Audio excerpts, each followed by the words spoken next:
El mundo perdido, 1912. Arthur Conan Doyle. Capítulo 16. En manifestación. En manifestación. Deseo hacer constar, en estas líneas, nuestro agradecimiento a todos nuestros amigos del Amazonas por la grandísima gentileza y hospitalidad que nos demostraron durante nuestro viaje de regreso. Quiero agradecer muy especialmente al señor Peñalosa y a otros funcionarios del gobierno del Brasil las providencias especiales que tomaron para facilitar nuestro viaje, así como al señor Pereira, de Pará, a cuya previsión debemos el completo equipo necesario para presentarnos decentemente en la civilización que hayamos preparado para nosotros en dicha ciudad.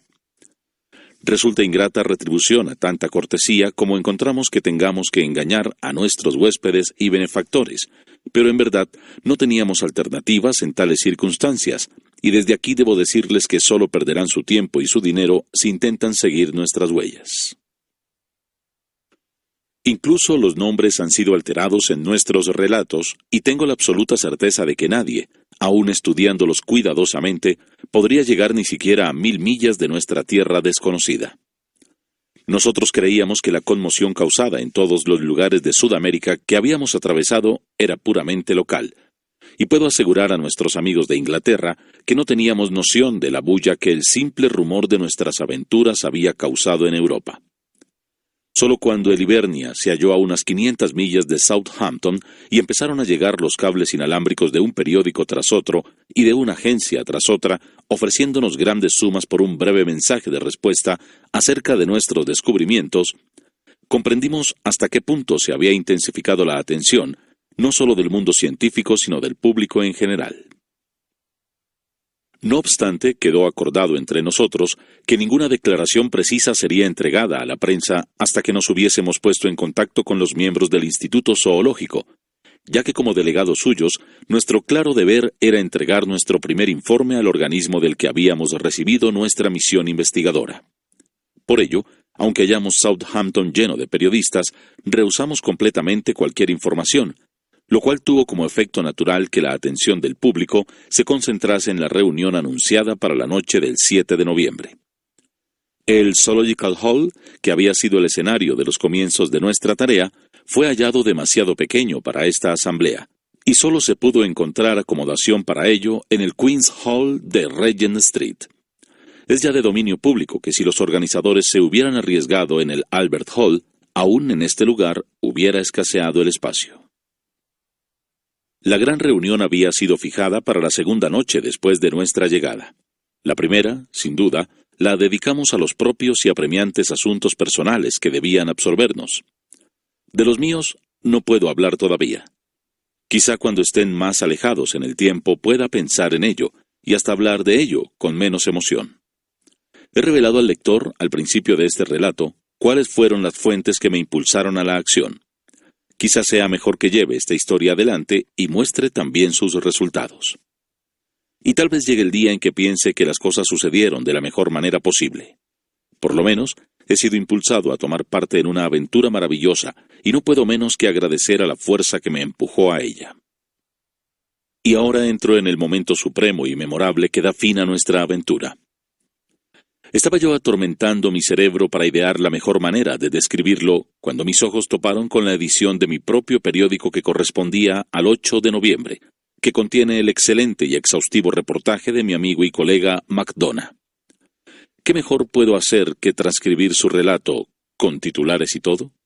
Admito que mi periódico se portó de manera exuberante en este asunto, además de felicitarse a sí mismo por su espíritu emprendedor que le había llevado a enviar un corresponsal. Pero los otros grandes periódicos no se habían quedado muy atrás en la amplitud de sus informaciones. De este modo, pues, el amigo Mac narró su crónica. El Nuevo Mundo. Gran asamblea en el Queen's Hall. Escenas tumultuosas. Un incidente extraordinario. ¿Qué fue aquello? Desórdenes nocturnos en Regent Street. Especial. La tan discutida reunión del Instituto Zoológico, convocada para escuchar el informe de la comisión investigadora que fue enviada el año pasado a Sudamérica para comprobar las aserciones hechas por el profesor Challenger acerca de la continuidad en aquel continente de la existencia de una vida prehistórica, se celebró anoche en una sala más grande, el Queen's Hall, y se puede decir, con toda certeza, que marcará con letras de fuego una fecha en la historia de la ciencia, porque lo allí actuado tuvo un carácter tan extraordinario y sensacional que ninguno de los asistentes será capaz de olvidarlo. Oh, hermano, escriba MacDonagh, qué párrafo inicial tan excesivo. Teóricamente, las entradas estaban reservadas a los miembros del instituto y sus amigos, pero este último es un término muy elástico, y mucho antes de las 8, la hora fijada para comenzar el acto, cada rincón del gran salón estaba atiborrado de gente. Sin embargo, el público en general, que en forma totalmente irrazonable se sentía perjudicado por haber sido excluido, asaltó las puertas a las 8 menos cuarto, tras una prolongada melee en la que varias personas resultaron lastimadas, incluso el inspector Scoble de la División H, que resultó desgraciadamente con una pierna rota. Después de esta imprevisible invasión, que no solamente colmó todos los pasillos, sino que llegó a forzar el espacio reservado para la prensa, se estimó en 5.000 el número de personas que esperaron la llegada de los viajeros. Cuando aparecieron al fin, ocuparon sus puestos en la parte delantera del estrado, donde ya se hallaban todos los científicos de primera fila, no solo de este país, sino también de Francia y Alemania. Suecia también estaba representada en la persona del profesor Sergius, el famoso zoólogo de la Universidad de Uppsala. La entrada de los 4 héroes de la jornada fue la señal para una notable demostración de bienvenida, porque la concurrencia se puso de pie y los aplaudió durante varios minutos. Algún observador agudo habría detectado, sin embargo, algunas señales de disentimiento entre los aplausos, e inferido que el acto iba a ser, probablemente, más bullicioso que armónico. Puede jurarse, sin embargo, que nadie podía prever el extraordinario giro que iban a tomar los hechos. Poco puede añadirse acerca del aspecto de los 4 viajeros, ya que sus fotografías vienen apareciendo desde hace tiempo en todos los periódicos. Muestran pocas huellas de las penalidades que, según se dice, han tenido que sobrellevar. Quizá la barba del profesor Challenger esté más hirsuta y las facciones del profesor Somerley aparezcan más ascéticas, mientras la figura del Lord John Roxton se ve más enflaquecida y los 3 aparecen bronceados con un tono más oscuro que cuando abandonaron nuestras playas. Pero todos parecen hallarse en un óptimo estado de salud. En cuanto a nuestro representante, el bien conocido atleta y jugador internacional de rugby E.D. Malone parece haberse entrenado perfectamente, y cuando examinó de una ojeada a la concurrencia, una sonrisa de satisfecho buen humor llenó su cara honesta y sencilla. «Bien, Mac, ya verás cuando te agarre a solas». Cuando se restableció el silencio y la concurrencia retornó a sus asientos después de la ovación que había rendido a los viajeros, el presidente, duque de Durham, se dirigió a la asamblea. No quería, dijo, permanecer allí más que un momento, dilatando el instante en que la vasta asamblea recibirá el placer esperado. No quería anticiparse a lo que el profesor Somerley, que era el portavoz de la comisión, tenía que decirles, pero ya era un secreto a voces que la expedición había sido coronada por un éxito extraordinario. Aplausos. Aparentemente, aún no se había extinguido la era de la aventura y existía un terreno común en el cual las más extravagantes imaginaciones del novelista podían coincidir con las investigaciones científicas actuales del buscador de la verdad. Solo quería agregar, antes de sentarse, que se regocijaba, y con él todos los demás, seguramente, de que aquellos caballeros hubieran regresado sanos y salvos de su difícil y peligroso empeño, porque no podía negarse que cualquier desastre sobrevenido a una expedición semejante habría infligido un daño casi irreparable a la causa de la ciencia zoológica. Grandes aplausos, a los cuales, según se observa, se une el profesor Challenger. Cuando el profesor Somerley se puso de pie, se produjo otro extraordinario brote de entusiasmo, que estalló de nuevo a intervalos durante toda su intervención. No vamos a dar en extenso su alocución en estas columnas, porque ya se está publicando en ellas un completo informe sobre todas las aventuras de la expedición en forma de suplemento, debido a la pluma de nuestro corresponsal especial. Por lo tanto, serán suficientes algunas referencias generales. Tras describir la génesis de la expedición y ofrecer un elegante tributo a su amigo el profesor Challenger, al que unió su disculpa por la incredulidad con que habían sido recibidas sus aseveraciones, que ahora quedaban plenamente reivindicadas, pasó a explicar el curso del viaje, pero reteniendo cuidadosamente toda información que pudiese ayudar al público en cualquier intento de localizar aquella notable meseta. Cuando hubo descrito en términos generales el recorrido desde el río principal hasta el momento en que alcanzaron la base de los riscos o farallones rocosos, subyugó a sus oyentes con su relato de las dificultades que tuvo que afrontar la expedición en sus repetidos intentos de escalar los riscos. Por último explicó de qué manera sus desesperados esfuerzos alcanzaron el éxito, al precio de que perdieran la vida sus dos fieles servidores mestizos. Esta asombrosa versión de lo ocurrido fue el resultado de los esfuerzos de Somerley para evitar que se plantearan cuestiones sospechosas en la reunión. Después de haber transportado a su auditorio con la imaginación hasta la cima de la meseta, y tras dejarlos abandonados en ella por la caída de su puente, el profesor procedió a describir los horrores y los atractivos de aquel país asombroso. Habló poco de las aventuras de carácter personal, pero puso de relieve, especialmente, la abundante cosecha obtenida por la ciencia con las observaciones acerca de la maravillosa vida de las fieras, pájaros, insectos y plantas que se desarrollaba en la meseta. Es especialmente rica en coleópteros y lepidópteros, habiéndose obtenido en el curso de unas pocas semanas 46 nuevas especies de los primeros y 94 de estos últimos. Pero el interés del público, sin duda, estaba centrado en los animales más grandes, y sobre todo en los animales gigantescos supuestamente extinguidos desde hace mucho tiempo. Acerca de estos últimos pudo dar una lista considerable, pero señalando que no cabían muchas dudas de que esa lista podría ampliarse mucho más cuando el lugar fuese investigado más a fondo. Él y sus compañeros habían visto, por lo menos, a una docena de animales, la mayoría de ellos a cierta distancia, que no se correspondían en nada con todo lo conocido hasta ahora por la ciencia. A su tiempo serían debidamente clasificados y examinados.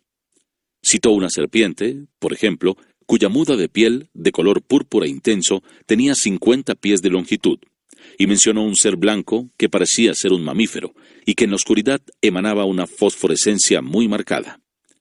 También se refirió a una gran polilla negra, cuya picadura era, según los indios, sumamente ponzoñosa. Junto a estas formas de vida enteramente nuevas, coexistían en la meseta, y en abundancia, las formas prehistóricas conocidas, y que en algunos casos databan de la era jurásica primitiva. Entre estos animales mencionó al gigantesco y grotesco estegosaurio, visto una vez por el señor Malone en un abrevadero junto al lago, y que ya figuraba dibujado en el álbum de aquel aventurero norteamericano que había penetrado por primera vez este mundo desconocido. Describió asimismo al iguanodonte y al pterodáctilo, dos de las primeras maravillas que habían encontrado. Luego hizo estremecer a la asamblea con algunas explicaciones acerca de los terribles dinosaurios carnívoros que en más de una ocasión habían perseguido a miembros de la expedición, y que eran los seres más formidables de todos los que habían encontrado. A continuación se detuvo en el enorme y feroz pájaro, el Phororhacus, y en el gran alce que todavía vaga por aquellas tierras altas. Sin embargo, solo cuando esbozó los misterios del lago central se despertó el máximo interés y el entusiasmo de la concurrencia. Teníamos que pellizcarnos para asegurarnos de que estábamos despiertos cuando oímos cómo aquel profesor tan cuerdo y pragmático describía en fríos y mesurados tonos a los monstruosos peces lagartos de 3 ojos, y a las inmensas serpientes de agua que habitan aquella hechizada lámina de agua. Se refirió luego a los indios y a la extraordinaria colonia de monos antropoides que podrían ser observados como un estadio más avanzado que el pitecántropo de Java, y por lo tanto mucho más próximo que ninguna otra forma conocida a esa creación hipotética, el eslabón perdido. Por último describió, entre la diversión del auditorio, el invento aeronáutico del profesor Challenger, tan ingenioso como lleno de peligros, y concluyó su informe, auténticamente memorable, explicando los métodos hallados por la comisión para retornar a la civilización. Todos esperaban que la sesión terminase allí, y que un voto de agradecimiento y congratulación, promovido por el profesor Sergius de la Universidad de Uppsala, iba a ser secundado y aprobado debidamente. Pero pronto se hizo patente que el curso de los acontecimientos no estaba destinado a deslizarse con tanta suavidad. De tiempo en tiempo se habían hecho evidentes, durante la velada, algunos síntomas de oposición, y ahora el doctor James Illingworth, de Edimburgo, sobresalía en el centro del salón. El doctor Illingworth preguntó si era posible presentar una enmienda antes de votarse el acuerdo. El presidente: sí, señor, si hay que hacer alguna enmienda. Doctor Illingworth: Hay que hacerla, señoría. El presidente. Preséntela ya, enseguida. Profesor Summerlee, poniéndose en pie de un salto. Se me permite explicar, su señoría, que este hombre es mi enemigo personal desde que mantuvimos una controversia en el Quarterly Journal of Science acerca de la verdadera naturaleza del Bathybius. El presidente. Me temo que no puedo entrar en cuestiones personales. Proceda. El doctor Illingworth era escuchado de modo imperfecto en parte de sus afirmaciones, porque los amigos de los exploradores hicieron patente una ruidosa oposición. Hubo incluso algunos intentos para obligarlo a sentarse. Pero como es un hombre de complexión enorme y poseedor de una voz muy potente, dominó el tumulto y logró terminar su discurso. Era evidente, desde el momento en que se levantó, que tenía una cantidad de amigos y simpatizantes en la sala, aunque formasen una minoría dentro de la concurrencia. En cuanto a la actitud de gran parte del público, puede ser descrita como de atenta neutralidad. El doctor Illingworth inició sus observaciones expresando su alta estima por la labor científica del profesor Challenger y del profesor Summerlee. Lamentó mucho que pudiera leerse en sus afirmaciones algún prejuicio personal, ya que las mismas estaban enteramente dictadas por su deseo de alcanzar la verdad científica. De hecho, su posición era sustancialmente la misma que había sostenido el profesor Summerlee en la asamblea anterior. En ella, el profesor Challenger había hecho ciertas aseveraciones que habían sido puestas en duda por su colega. Ahora este colega se adelantaba a él mismo con idénticas afirmaciones y esperaba que nadie dudase de ellas. ¿Era esto razonable? Sí, no. Y una prolongada interrupción durante la cual se oyó desde la tribuna de la prensa al profesor Challenger que pedía permiso a la presidencia para poner en la calle al doctor Illingworth. Hace un año era un solo hombre el que decía ciertas cosas. Ahora son 4, que relatan otras cosas aún más sobrecogedoras. ¿Iban a ser estas tomadas como pruebas concluyentes cuando los asuntos que se discutían eran del carácter más revolucionario e increíble? Había ejemplos recientes de viajeros que llegaban de lugares ignotos con ciertas historias que se aceptaron como verdaderas con demasiada prontitud. ¿Iba a colocarse el Instituto Zoológico de Londres en una posición semejante? Él admitía que los miembros de la comisión eran hombres reputados, pero la naturaleza humana es muy compleja. Hasta los profesores pueden ser confundidos por el deseo de la notoriedad. Como a las polillas, a todos nos gusta revolotear en torno a la luz. A los que se dedican a la caza mayor les gusta estar en posición de sobrepujar los relatos de sus rivales, y los periodistas no tienen aversión a los corpus sensacionalistas, aunque la imaginación tenga que ayudar a los hechos dentro del proceso. Cada uno de los miembros de la comisión tenía sus propios motivos para sacar el mayor provecho de sus resultados. ¡Qué vergüenza! ¡Qué vergüenza! Él no deseaba ser ofensivo. «Ya lo creo que lo es». E interrupción. La confirmación de estos cuentos fantásticos resulta demasiado débil tal como se describe. ¿Con qué cuentan? Con algunas fotografías. ¿Es posible que en esta época de ingeniosas manipulaciones fotográficas, aquellas se puedan aceptar como prueba? ¿Qué más? Tenemos el relato de una fuga y de un descenso por medio de cuerdas que impidieron la presentación de ejemplares mayores. Era algo ingenioso, pero que no resulta convincente.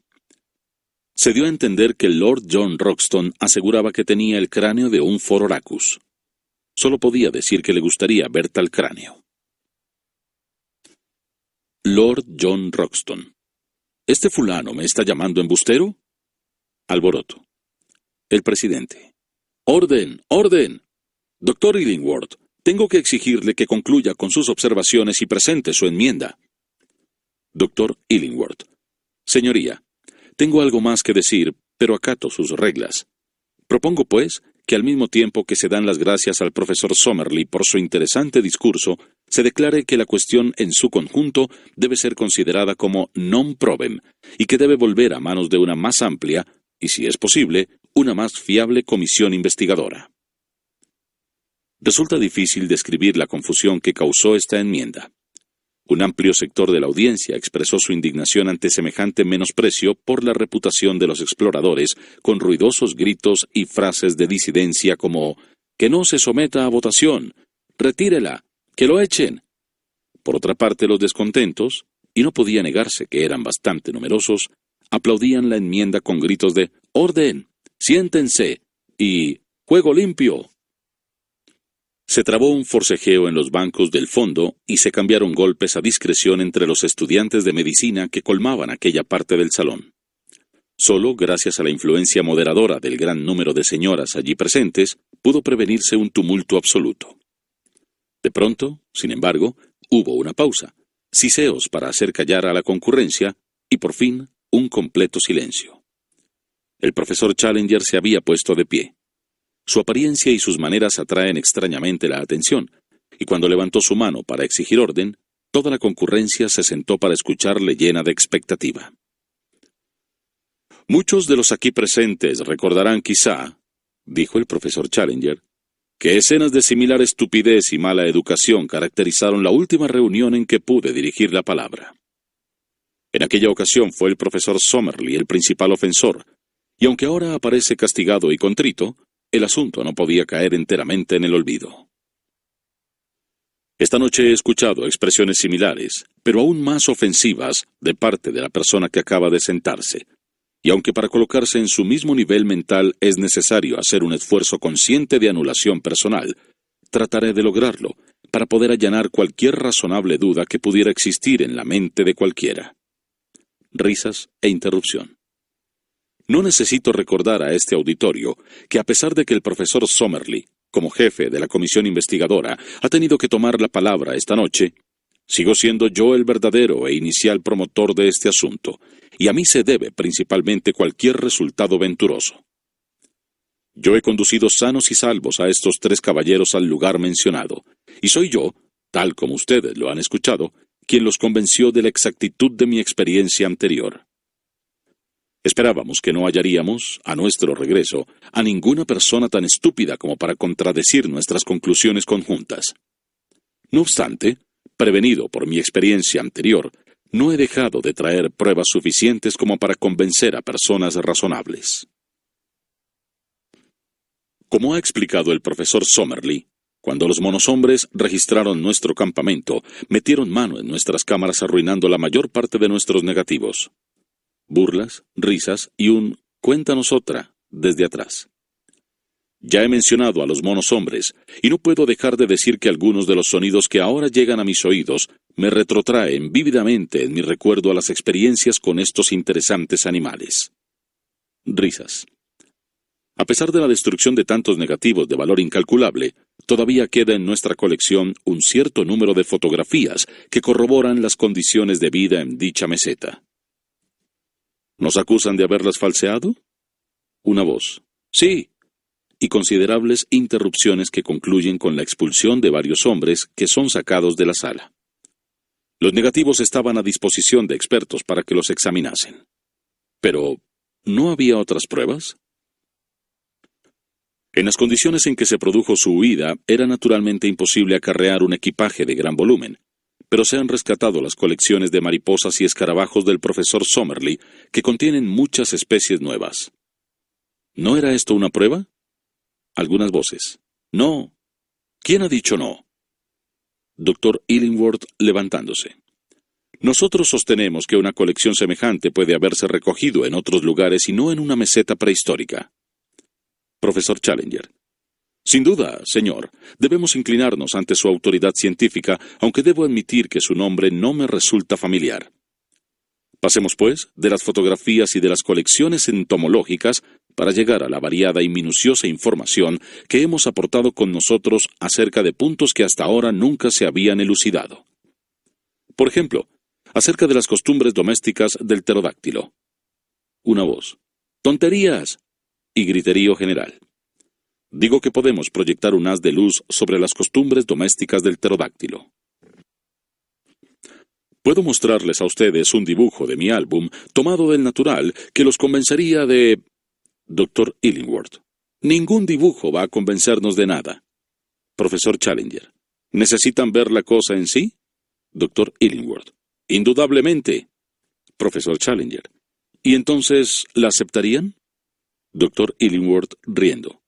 Sin la menor duda. En este punto surgió la sensación de la noche. una sensación tan dramática que no tuvo nunca paralelo en la historia de las reuniones científicas. El profesor Challenger alzó una mano a modo de señal y pudo observarse que nuestro colega, el señor Ede Malone, se levantó al instante y se encaminó al fondo del estrado. Un momento después reapareció en compañía de un gigantesco negro. Entre ambos arrastraban una gran caja cuadrada de las usadas para embalaje.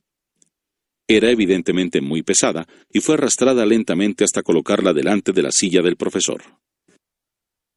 Se había hecho el silencio más absoluto entre la concurrencia y todos estaban absorbidos por el espectáculo que se desarrollaba ante ellos. El profesor Challenger abrió la tapa corrediza de la caja. Atisbó dentro y chasqueó los dedos varias veces. Desde la fila de la prensa se le oyó decir: «Vamos, ven ahora. Precioso, precioso», con voz insinuante. Un instante después, entre ruidos de arañazos y rechinamientos, surgió de adentro de la caja el ser más horrendo y repelente que se encaramó sobre uno de los costados del cajón. Ni siquiera la caída inesperada del duque de Durham al patio de butacas, que ocurrió en ese momento, pudo distraer la atención de la enorme concurrencia petrificada ante la visión. La faz de aquel ser era como la más descabellada gárgola que la imaginación de un constructor medieval enloquecido podría haber concebido.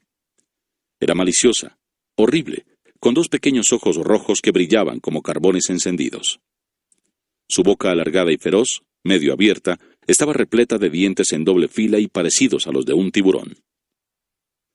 Tenía las espaldas cargadas y las rodeaba una especie de mantón de un gris desvaído. Era el diablo en persona, tal como lo imaginábamos en nuestra infancia. Estalló una baraúnda tremenda entre los espectadores. Algunos gritaban, dos damas que se hallaban en primera fila se cayeron de sus sillas, desmayadas, y hubo un movimiento general en el estrado, como si fueran a seguir al presidente camino del patio de butacas. Hubo por un momento el peligro de que estallase un pánico generalizado. El profesor Challenger sacudió sus manos para calmar la conmoción, pero el movimiento alarmó al animal que se hallaba junto a él. Súbitamente desplegó su extraño mantón en toda su amplitud y revoloteó con su par de alas correosas. Su amo se aferró a sus patas, pero ya era demasiado tarde para retenerle.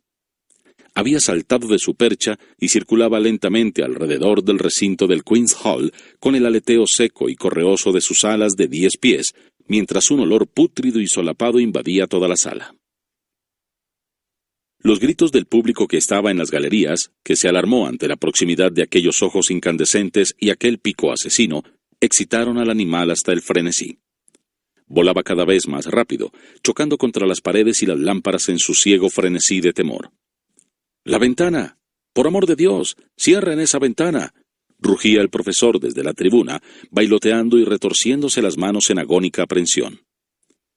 Pero su advertencia fue tardía.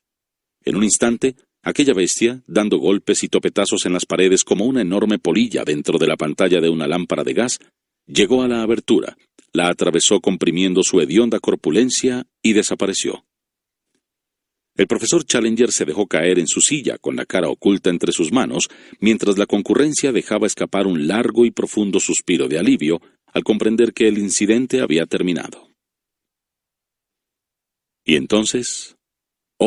Pero, ¿cómo se puede describir lo que sucedió entonces?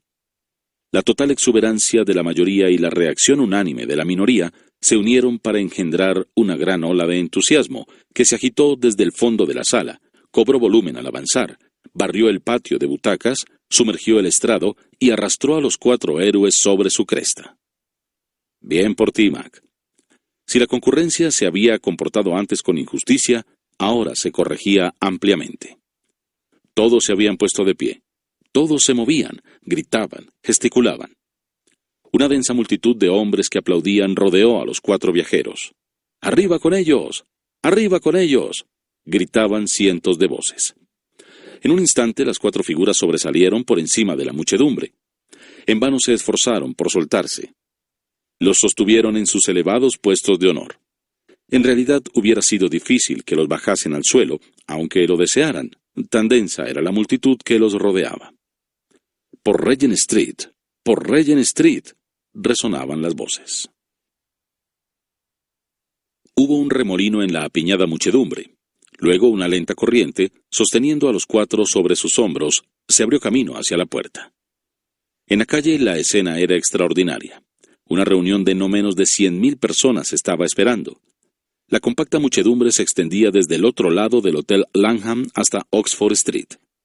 Un bramido de aclamaciones acogió a los cuatro aventureros cuando aparecieron, muy por encima de las cabezas de la gente, bajo el vívido fulgor de los focos eléctricos. ¡En manifestación! ¡En manifestación!, fue el grito unánime. En una cerrada falange, que bloqueaba las calles de acera a acera, la multitud avanzó rectamente, tomando la ruta de Regent Street, Pall Mall, St. James Street y Piccadilly. Todo el tráfico del centro de Londres quedó interrumpido, y muchas colisiones se registraron entre los manifestantes por un lado y la policía y los conductores de taxicabs por otro. Por fin, no fue sino después de medianoche que los cuatro viajeros fueron dejados en libertad a la puerta de las habitaciones del Lord John Roxton en el Albany. La exuberante multitud, después de cantar They Are Jolly Good Fellows a coro, concluyó su programa con el God Save the King. Así concluyó una de las veladas más memorables que Londres haya contemplado desde hace mucho tiempo. Hasta ahí llega mi amigo MacDonagh. Su relato de los sucesos podría considerarse bastante cuidadoso, si bien algo florido. En cuanto al incidente mayúsculo, casi no hace falta que lo diga, fue una aturullante sorpresa para el público, pero no para nosotros. El lector recordará cómo encontré a Lord John Roxton en la precisa ocasión en que, dentro de su miriñaque protector, había ido a atrapar al polluelo del diablo, como llamaba a la cría del pterodáctilo, para dárselo al profesor Challenger. También he aludido a los problemas que nos ocasionó el equipaje del profesor cuando abandonamos la meseta, y si hubiera descrito nuestro viaje, habría hablado mucho de las molestias que tuvimos para aplacar con pescado podrido el apetito de nuestro sucio compañero. Si he hablado muy poco anteriormente acerca de ello, fue, naturalmente, porque el profesor deseaba prudentemente que ningún rumor acerca del irrebatible argumento que transportábamos se difundiera hasta que llegase el momento de confundir a sus enemigos. Una palabra acerca de la suerte corrida por el pterodáctilo de Londres. Nada puede confirmarse sobre este particular. Según el testimonio de dos aterrorizadas mujeres, estuvo posado sobre el tejado del Queen's Hall, donde permaneció durante algunas horas como una estatua diabólica. Al día siguiente los periódicos de la tarde publicaban la noticia de que el soldado Miles, de los Coldstream Guards, que estaba de servicio en el exterior del Marlborough House, había desertado de su puesto sin permiso, por lo cual había comparecido ante una corte marcial. El soldado Miles contó que había arrojado su fusil y huido a todo correr por el mall abajo, porque al mirar hacia arriba había visto de improviso al diablo volando entre él y la luna. La corte marcial no aceptó este relato, y sin embargo podría ser que el mismo estuviera directamente relacionado con el asunto en litigio. La otra prueba, única que puedo aducir, procede del libro de bitácora del SS Friesland, un navío holandés-americano, donde se asegura que a las 9 de la mañana siguiente, teniendo en esos momentos a Start Point a 10 millas y un cuarto de estribor, se les adelantó algo que parecía estar entre una cabra voladora y un murciélago monstruoso, volando a una prodigiosa velocidad hacia el sudoeste. Su instinto doméstico lo conducía en la dirección justa, por lo cual no cabe dudar que el último pterodáctilo europeo halló su fin en algún lugar perdido entre las soledades del Atlántico. Y Gladys. Oh, Gladys mía.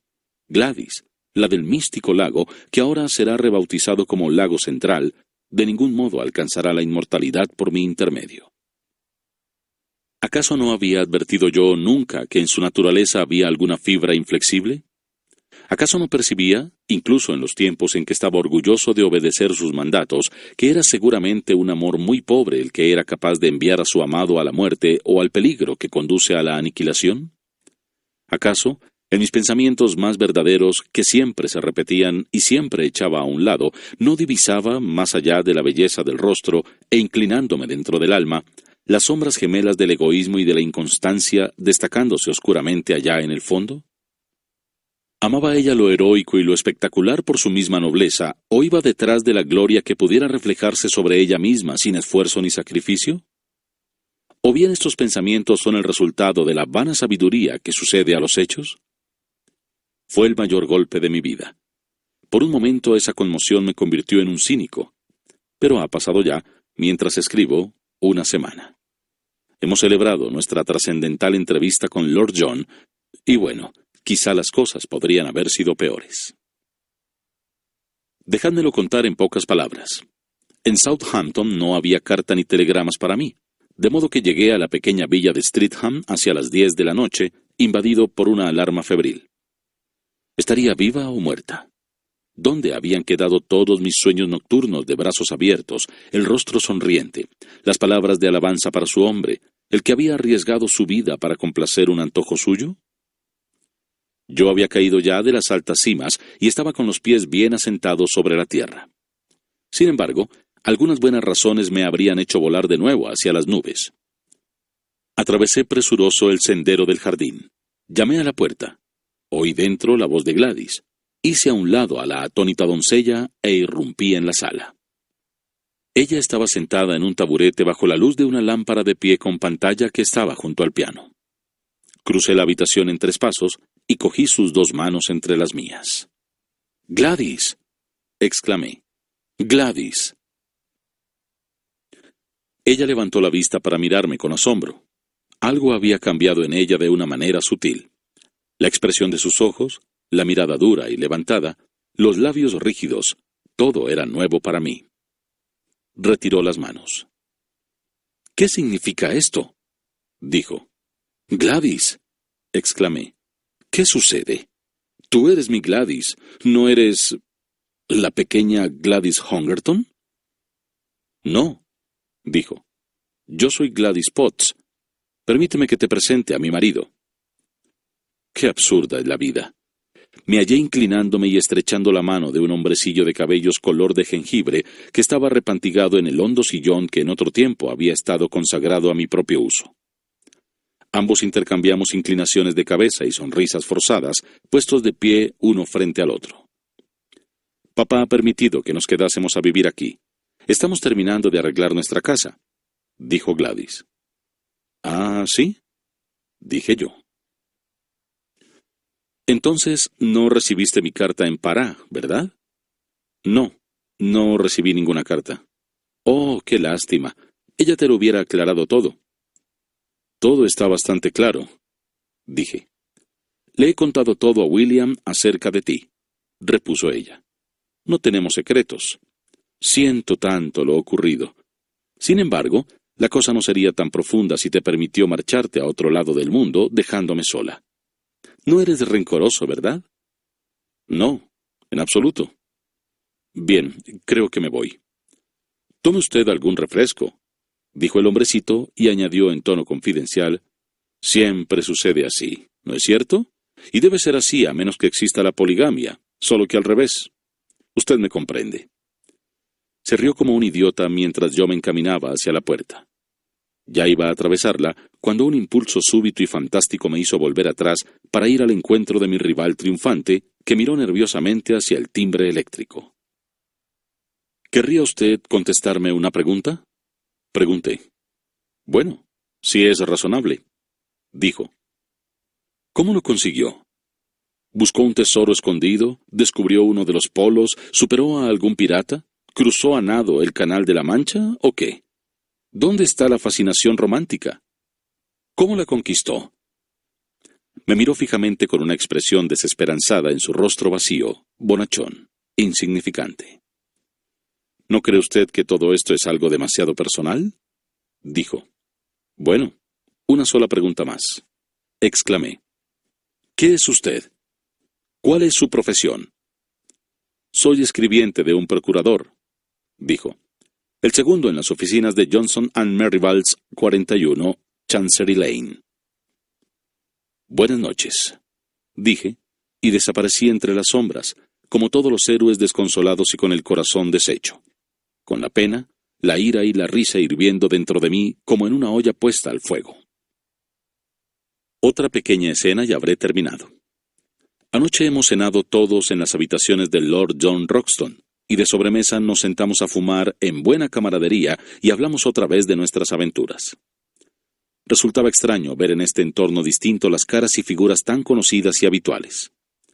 Estaba Challenger con su sonrisa condescendiente, sus párpados entrecerrados, sus ojos intolerantes, la barba agresiva y su enorme torso, engreído y satisfecho mientras propinaba teorías a Somerley.